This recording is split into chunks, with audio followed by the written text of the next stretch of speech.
Southern Nevadans are the water smartest, saving 200 billion gallons over the years. Residents, HOAs, and businesses follow the seasonal watering schedule and replace grass with water-smart landscaping. Golf courses operate within water budgets. Resorts account for just 7% of the valley's water use. And developers, they're doing their part too. They follow strict water-smart building codes. So thank you, and keep saving water where it matters most, outdoors. Learn more at snwa.com. The World Cup is off and running, and host cities across North America are finding out the hard way that hosting FIFA comes with a bill they weren't expecting, which got us thinking, did Vegas actually luck out by not being in the mix? It's Wednesday, June 17th. I'm Jesse Merrick, and here's what Las Vegas is talking about.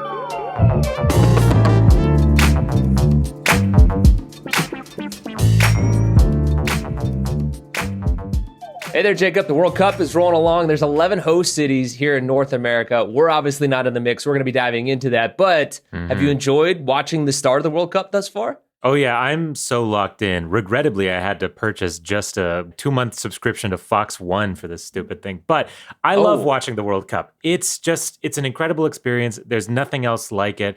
Anything can happen. I'm not like a soccer evangelist. I am like a casual fan of soccer. But there's something about the World Cup that just, it gets you going. It's like the Olympics, but better, I'll say. It is. Everyone's locked in. Do you have a team that you're rooting for? I imagine, Team USA, we all kind of get behind that. But is there another country you're rooting for alongside that? Yeah, well, I am also half Canadian and half Mexican, so I am full North America. This is the World Cup for me specifically. So we'll see. Canada and Mexico have solid teams this year, and I just, everyone can get to the quarterfinals. Wouldn't that be nice if everyone... They're not going to do that, obviously. Yeah. Maybe, what is it, the round of 16, whatever they call it. So, yeah, we'll see. We'll see. Yeah, I'm Irish and Italian. Apparently, we suck at soccer. So I'm stuck rooting for Team USA and Team USA only. Although I do have a lot of friends that are Colombian, so I guess I'm kind of in part rooting for them as well. All right, we'll see how that pans out. Make it far. Yeah, we'll see. Yeah, we'll see. I would hope so, at least. I don't know. It just makes it interesting, and it's cool. Even like a couple years ago when Croatia went on their run and the excitement around that, like, I love those stories. But when you look at, the mix of the host cities and everything like that throughout North America, it is very odd. We've got Vancouver, Kansas City, Guadalajara is in the mix as well. But Vegas is not one of those. Why exactly are we not hosting? Because it seems like a no-brainer for us to host something like this, right? You would think so. And there is a really simple answer and a really complicated answer. So real simple, the field at Allegiant Stadium, where obviously they would play a big World Cup game, is simply too narrow to host international soccer. They have held soccer games there in the past, but they have done so sort of not under the very strict FIFA requirements for a World Cup game. So the field just can't handle it. Gotcha. So is that like, did they not plan for that initially? Because like you would imagine they would kind of take into contingencies for that, right? Here's the long answer. So in 2017 was when FIFA was accepting bids for the 2026 World Cup. Vegas knew that obviously the North American bid was happening with Canada, Mexico, and the United States. And the Las Vegas Convention and Visitors Authority was having active conversations with FIFA because they were in the process of building Allegiant Stadium at this time. Allegiant Stadium had sort of been approved in 2016, wouldn't open until 2020. So you're right. There was an opportunity right here and now in 2017 to make the field wide enough. But it wasn't just the field. FIFA has a million requirements for a host city, including places to televise the game and have thousands of people watch it, practice facilities for all the teams. It's a really long laundry list. And at the time, FIFA basically told Vegas it would cost $100 million extra on top of, the $1.6 billion they were spending on Allegiant. Yeah. But the funny thing about all of this is, and these are from interviews Steve Hill, the head of the LVCVA, gave at the time. Steve Hill basically said, there is no political or legal authority with $100 million sitting around that we could just, spend, essentially. The legislature was not in session. That's a problem when the LVCVA says that, though. Exactly. They're like, it's not even that this $100 million didn't exist. It was like, we have no way to find it or spend it because the stadium authority existed, but there's no Vegas Sports Authority. Obviously, this is pre-NFL. I mean, this is, I believe, before the Knights even start playing in Vegas. This is sort of pre-Vegas as a sports destination. So it was just wrong place, wrong time. Vegas missed out. Yeah, and I think it's a good thing to put in perspective, like the timing of it, because a lot of people look at us now and it's like, well, like, look at everything we've done. Like this negotiation process started a long time ago. But, from the outside looking in, just when you hear that at minimum $100 million, who knows what it actually would have been, baked in extra costs there. So it seems like a smart move by them. As much, flack as we give the LVCVA throughout the years for that, you got to give them a pat on the back for that, I guess, especially when you take into account all the extra costs that it seems like these cities are taking on. This is the wild stuff. When you and I start digging into it, I mean, you sit there and see some eye-popping numbers thrown around. Yeah, it's actually crazy. So in general, FIFA, as a rule in 2026, kind of undersold how much hosting a World Cup game would cost some of these cities. There's some reports out of Canada that are truly eye-popping. There's only 2 stadiums hosting, one in Vancouver, one in Toronto. And basically they said, okay, they told the city of Toronto it's going to cost, $30 or $45 million to retrofit your stadiums to get them ready for the World Cup. It turns out the city of Toronto is spending north of $380 million. In total, combined with almost $600 million they had to spend in Vancouver. It's almost $1 billion Canadian that they're spending. Yeah. The city of Montreal actually is not hosting a World Cup game, and it's exclusively because FIFA told Montreal that there needed to be a 30-day exclusivity window for other sports around the World Cup. And that doesn't work for Montreal because the F1 race that runs in Montreal and has since the 70s is held in June, which is when the World Cup starts. Tell F1 no thanks? Yeah. And that's exactly what Montreal said. What do you expect from us to do? So no, so Montreal is not hosting. And it's just, there's so many stories of essentially, there's $25 million in Kansas City to build a temporary jail that wasn't finished on time. It won't be used for the World Cup. $15 million in Dallas to build a temporary TV studio that they're going to tear down as soon as the World Cup is over. What a waste. This is crazy. Yeah, it's wild. And you look at some of the cities that aren't hosting. Chicago decided to opt out because there was a rider in their contract that said FIFA would be allowed to demand that the city of Chicago build a dome on top of Soldier Field, famously a domeless stadium. That's crazy. And because some of them don't, do they all actually have domes? From what I know, I think there's some that don't, right? No, many don't. Their only requirement is that the seats have to be shaded, but they can be domes, they cannot be domes, Yeah, but that's go ahead and add a dome for this one-off event to a legendary stadium as well that they're going to be leaving soon. For this tournament, you might host like 10 games max. So the fascinating thing is that it's the way that FIFA operates. In general, you look at where the last couple of World Cups have been held, places like Qatar or Russia. When FIFA's dealing with these places, there's a way that they can walk in and kind of boss people around. And what's fascinating in the United States is that they've continued to do that, but in ways that almost defy the imagination. There's a quote in the New York Times / The Athletic that they went to LA, Los Angeles, because they're hosting it at SoFi. The LA tourism people go to FIFA and they're like, okay, this is all great and all. This is going to cost a lot of money though. So what do we get out of the deal? And the FIFA official allegedly told the LA people, this is going to put your city on the map. the gall to say something like that in LA. I know we give Californians a lot of flack here and stuff, but come on, really? You're talking about Hollywood. You're going to put Hollywood on the map. It's genuinely baffling. And but this is the way that FIFA operates. Famously, they had some corruption scandals in the mid-2010s under their previous president, Sepp Blatter. But after that, their even new president, Gianni Infantino, he has been very cozy with President Trump. You may remember that after Trump did not win the Nobel Peace Prize, Infantino created the FIFA Peace Prize to give to the president. I did see that video. He leased a multi-million-dollar FIFA office in one of Trump's towers that sat basically empty for years. So it's the way that FIFA operates, the way that, there's so much money involved and the politics are, we'll call it sticky. Yeah. Well, to that point, it's crazy when you look at this because FIFA is saying that they're expected to generate $11 billion in revenue from the World Cup. But they also say their operating budget is $2.7 billion. And they claim that every dollar goes back into football. Okay, the tower, or a vacant room in one of Trump's towers doesn't really seem like that's going back into football. On top of that, too, one of the wild things that we haven't touched on yet with the host cities and stuff is that they asked each of these cities to waive taxes on the actual tickets, correct?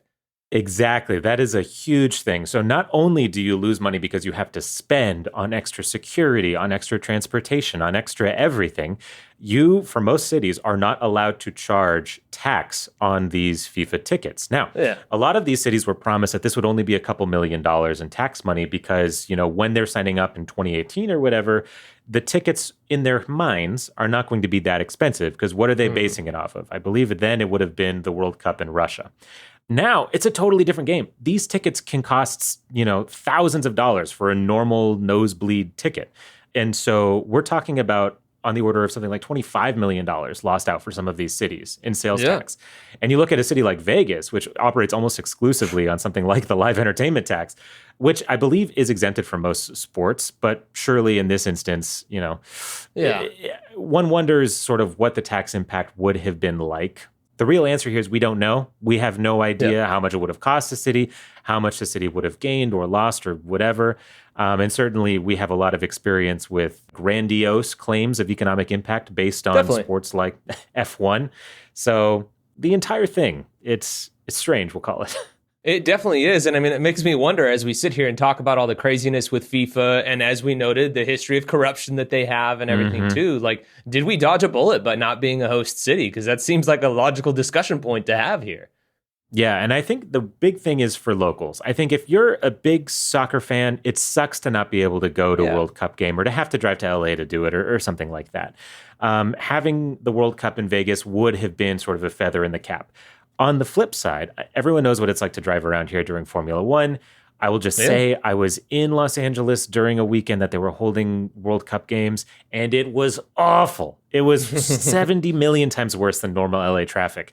And the same thing would have happened in Vegas. I mean, our roads are primed to handle regular rush hour traffic. They are not primed to handle. I mean, people see this when we have events like EDC, these huge influxes of people. And in the World Cup's case, this huge influx of people that lasts a month. That's not going to go away easily. So I do think that there's some sense that would the millions and probably hundreds of millions of dollars of investment have been worth it?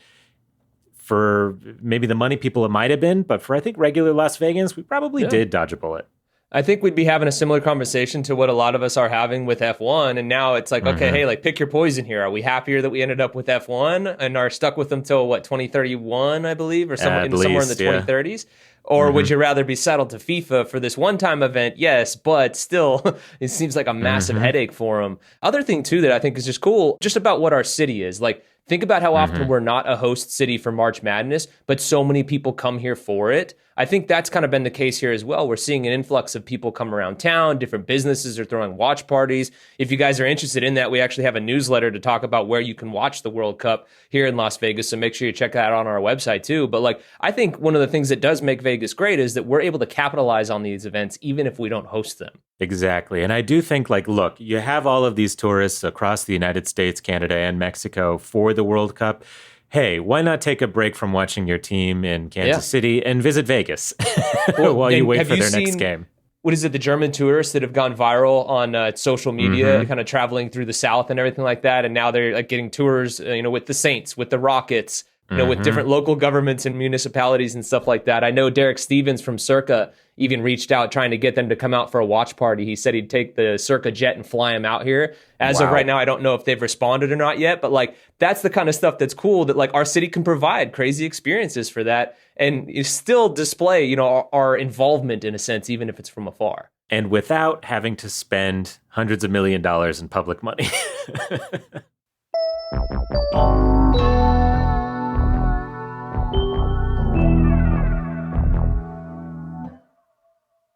Step into the movies with the Neon Museum's new movie tour in the heart of Las Vegas. Take a guided walk through real neon backdrops that have actually appeared in some of Hollywood's most memorable scenes over the decades. Your tour starts in the iconic La Concha Motel lobby, which is now the Neon Museum's visitor center, and a key setting in Scorsese's film Casino. Stand where Robert De Niro and Sharon Stone filmed their romantic evening as Ace and Ginger, and then wander the world-famous neon boneyard surrounded by vintage marquees and historic signs. Plus, you'll connect neon landmarks to films like Casablanca, Superman, and The Joe Louis Story. Relive the comedy of Vegas Vacation as you walk among signs tied to Chevy Chase's classic. You'll hear insider stories and fun trivia that bring these movie moments to life and capture unforgettable photos. So join fellow cinephiles on a one-of-a-kind tour that turns the Neon Museum into your own movie set. Check out the Neon Museum's new movie tour and discover how Las Vegas earned its reputation as the entertainment capital of the world through film. To your point there of adding in more public money towards sporting events, which I know a lot of people have problems with. You and I are sports fans, so I think we probably view it a little differently, but we can analyze this stuff, logically. But I look at all the other events that we've got, whether it's the Super Bowl or when we have hosted March Madness, F1, obviously. Like, did we even need the World Cup? I think it's one of those deals where they sit up there and talk to Los Angeles and say, we'll put you on the map. I think it probably would have been the other way around, where Vegas is like, we would have put you on the map. Yeah, and I think that's probably true. You look at some of the cities that turned down FIFA, like truly the deal wasn't worth it. The exchange of money wasn't worth it. I do think what's interesting though is, or at least what's so funny about that FIFA anecdote with LA, is that LA is still a host city. That, FIFA did that and came and said that to their face, and they're like, well, we don't care that much that you disrespected us. We'll still take the World Cup. So it's one of those things where I think in America too, obviously soccer is just not a popular sport. Sorry, soccer evangelists. It's not there yet. Yeah. No, but for a lot of reasons. And even still, it's one of those things that, most people around the world are probably watching this World Cup in some way, shape, or form. And that's just cool. It's just cool that it's happening. I'm happy to be here. No, yeah, exactly. It is a great time, just as a sports fan in general, to be able to take this stuff in, no matter where the host cities are. But I just think, too, again, shout out to Steve Hill, and then which I know we don't do very often here on the podcast, and just all of our local officials who decided to pass on this, because I think that they realized, hey, these guys are going to try and milk us dry, or come out hand over fist in this, and we're going to lose a lot of money. You look at places like in Chicago as well. I know that their governor at the time, if I remember right, was kind of very critical of it too, and said there's going to be implications later on down the road. So I think, again, we lucked out by saying no, and there's probably going to be some ripple effects that these other host cities feel later on down the road that they're going to have to answer to. That's one less thing I think us as taxpayers are going to have to be like, hey, I can't believe you dropped the ball on this. Yeah, and I think you see that a lot with the Olympics, right? Where a lot of these facilities built for the Olympics end up standing empty years later because they're so expensive to maintain, or they have no reason to keep using them. The World Cup is slightly different, but I mean, already we saw with that, temporary jail in Kansas City or whatever. I'll give a little bit of credit to Steve Hill, but I do think that. Yeah, I know, but I'll say that, if Vegas did have the money, say we did have $100 million lying around and the political ability to distribute it at the time, they probably would have done it. I do think that they would have jumped at the opportunity based on what we know of what Vegas has tried to do since. It just they didn't have the money then. But maybe they would have the money now and say, the World Cup comes back in 30 years or whatever, and Vegas is a host city. So who can say what the future holds? Yeah, well, and I think isn't the Women's World Cup 2031, I believe, is in the mix for things right now. And I have seen some of the host cities, behind the scenes, at least according to reporting from The Athletic, have been voicing their concerns, to FIFA and even the U.S. Soccer Federation as well, kind of saying, hey, things need to change. So I'm curious, is there a world where you'd be like, okay, hey, maybe we can host the Women's World Cup in 2031, but what would need to change in order for that to happen and to make sense for us as a city here? Yeah, and I think that's the real question is, one, FIFA rules still would disallow Allegiant Stadium. So there's just the mechanical concern of the field is the wrong size. And it's not just the field, too, because Allegiant has it's the field tray that slides out into the sunlight so they can grow real grass and it slides back in. That is what is too narrow. I don't know how. I guess that's fair. How do we get that? Around that? Yeah. Yeah. I think it's a broader question, too, of these things that FIFA requires that cost tens of millions or hundreds of millions of dollars.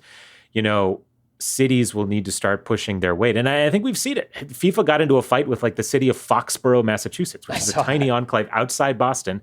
And it was over the fees they were going to charge for transportation. And basically Foxborough put their foot down and said, unless FIFA gives us money for security, we're not going to lift a finger. And FIFA ended up balking, and they got federal money or something. The money came from somewhere, but Foxborough didn't have to do anything. And I think we're probably going to see more of that. I think the host cities will agree to stuff up front and then start strong-arming FIFA down the line. It seems like right now there's a lot of like, we agreed to this contract without really reading the full thing, because it sounds like there's a lot of shock and awe, and it's like, well, did you not read through this thing? So I think, yeah, that's going to be a thing where there's a lot of stipulations added in and stuff. And also too, like, I know some of it, like FIFA banned them from doing like coffee advertising, or sponsorships and stuff, because like Coca-Cola, owns some off-brand coffee, company or something like that they don't want to interfere with it. I even saw a quote somewhere in The Athletic where they were saying, like, if we found a yacht company, but Coca-Cola happens to own a yacht, they'd be like, no, sorry, we can't do that. So like, you need to work in a way that these cities can recoup those costs by bringing on different advertisers and stuff like that for it to make sense for them, especially when these, continuing costs just like rise and rise and rise, where we're hearing 30 million, but it goes up to, what did you say? Like a couple $100 million or something like that? Yeah. In Canada, it's almost $1 billion, although $1 billion Canadian, but it's crazy. Yeah. It's one of those things where I guess we should mention this too. One of the FIFA stipulations is that you cannot have advertising on your stadium. So obviously, all American stadiums have title sponsors. Allegiant here, right? That's insane too. Yeah. It costs millions of dollars for them to literally put covers over like the SoFi on SoFi Stadium. Yeah. And it would be the same here on Allegiant, where it's like, okay, how do you physically cover the giant Allegiant on top of the stadium?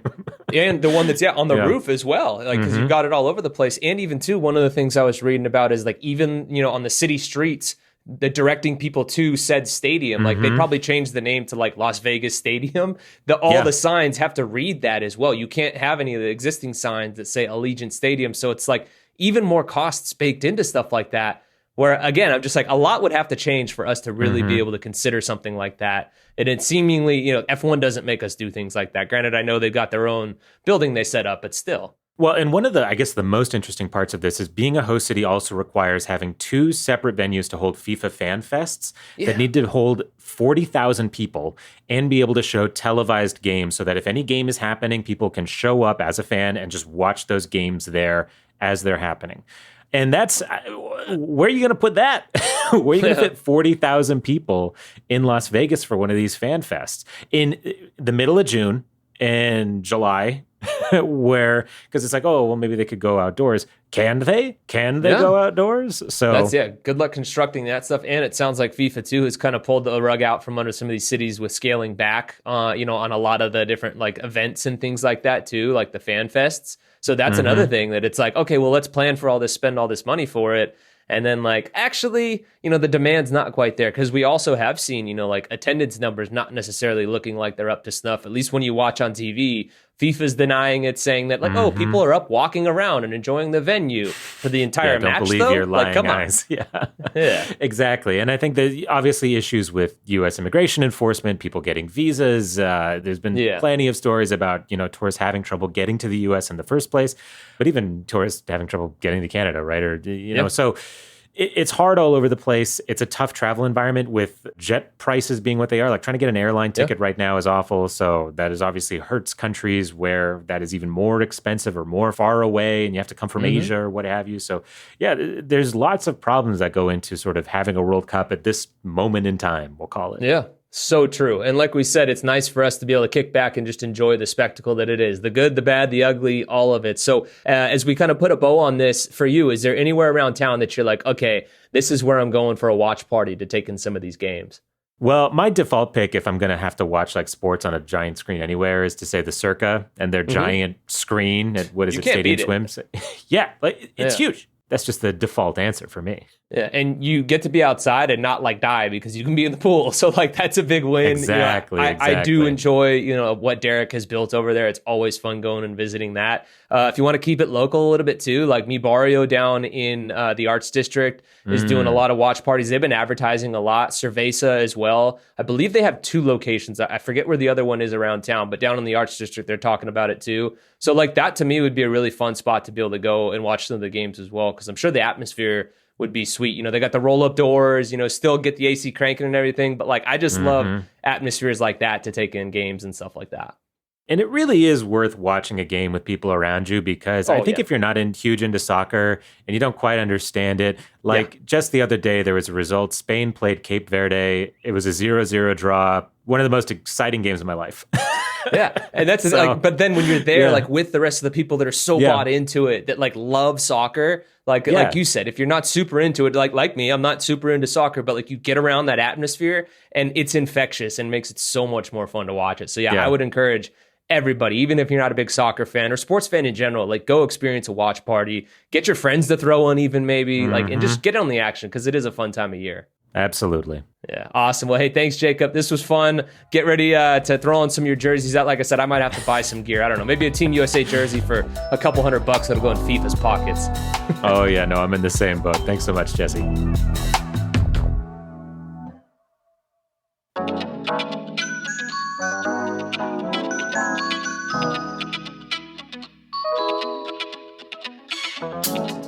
That's all for today here on CityCast Las Vegas. If you enjoyed the show, why not tell a friend?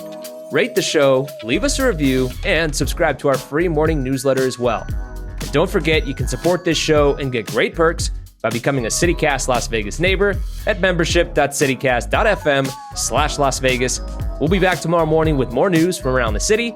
Until then, though, take care.